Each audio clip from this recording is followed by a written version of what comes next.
আসসালামু আলাইকুম। চলে আসলাম টুঙ্গী তুরাগ তীরে অবস্থিত বিশ্ব ইজতেমার ময়দানে। থেকে শুরু হচ্ছে বিশ্ব ইজতেমা। ভিডিও দেখে বা থাম্বনেল দেখে বুঝতে পারছেন যে আজকে আমি কোথায় আসছি। আমি চলে আসছি ইজতেমার মাঠে। তো দেখতে পাচ্ছেন ইজতেমার মাঠে কিন্তু অনেক লোক। এটা হচ্ছে একদিন আগের ভিডিও, বৃহস্পতিবার বিকেলের ভিডিও। এটা হচ্ছে অজুখানা, অজু করতেছে মানুষ, অনেক ভিড় কিন্তু আছে। এর আগে আরও ভিড় ছিল, এখনও আজান দেয়নি, কিছু সময় পরে আজান দেবে। কিন্তু মানুষ অজু ইস্তেঞ্জা করে রেডি হচ্ছে নামাজের জন্য, আসরের নামাজের জন্য।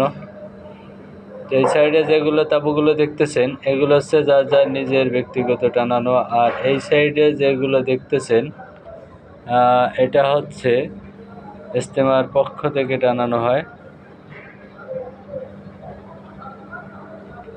আসলে মোটামুটি ভালো লোকই হয়েছে, আরও লোক আসবে আজকে রাত্রে।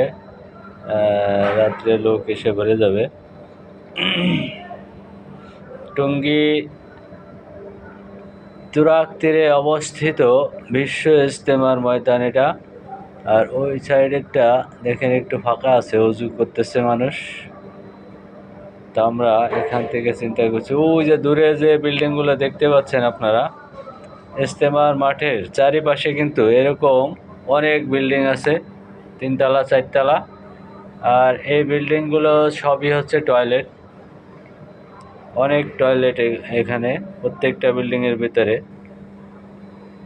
আর এই যে যে ব্রিজগুলো দেখতেছেন হচ্ছে সেনাবাহিনীর নির্মিত অন টাইম ব্রিজ, তুরাগ নদীর উপরে নির্মিত। আর এই যে যে তাঁবুগুলো দেখতেছেন এগুলো হচ্ছে ইজতেমার পক্ষ থেকে দেওয়া হয়েছে। আর এই তাঁবুর মাঝখান বরাবর হচ্ছে স্টেজ।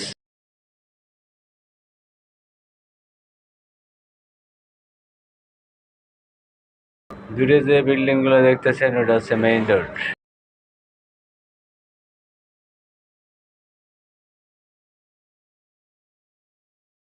অত্যন্ত মনোরম দৃশ্য, খুব সুন্দর লাগতেছে কিন্তু। আর এই যে যে রোডটা দেখতেছেন এটা হচ্ছে 5 নম্বর রোড। এটা পুরোপুরি মাঠের মাঝখান বরাবর এই রোডটা। এটা কিন্তু অর্ধেক ঢালাই দেওয়া, এখান দিয়ে গাড়ি ঘোড়া চলে। তো আমরা নিচে নেমে আসলাম। আমি একটা টয়লেটের বিল্ডিংয়ের ছাদের উপর থেকে ভিডিওটা করছিলাম, আর এখন নিচে চলে আসছি। কিছু সময় পরে হয়তো আজান দিবে, যার কারণে আমরা নিচে আসছি। এসে আমরা অজু করব। তো খুঁজতেছিলাম কোনটা ফাঁকা আছে। তো এখান দিয়ে যাওয়া যাচ্ছে না, অনেক ভিড় মানুষের। আস্তে আস্তে যাওয়ার চেষ্টা করতেছি।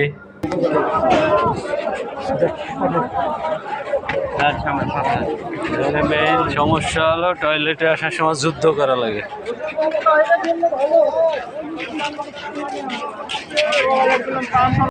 এক পর্যায়ে কিন্তু আমরা নিচে চলে আসছি, এখানে চান্স পাই নাই। অনেক লোক অজু করার জন্য এখানে চান্স পাই নাই, আমরা এখান থেকে চলে যাচ্ছি। আর একটাই যাব অজুখানায়। এখানে দেখি কি অবস্থা। আসরের নামাজ তো পড়তে হবে, এজন্য আমরা চলে আসলাম অজুখানার দিকে, যাচ্ছি অজু করার জন্য।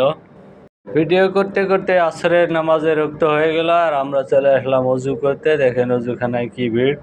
তো তারপরে এটা ফাঁকা ছিল, এখানে অজু করে নিলাম।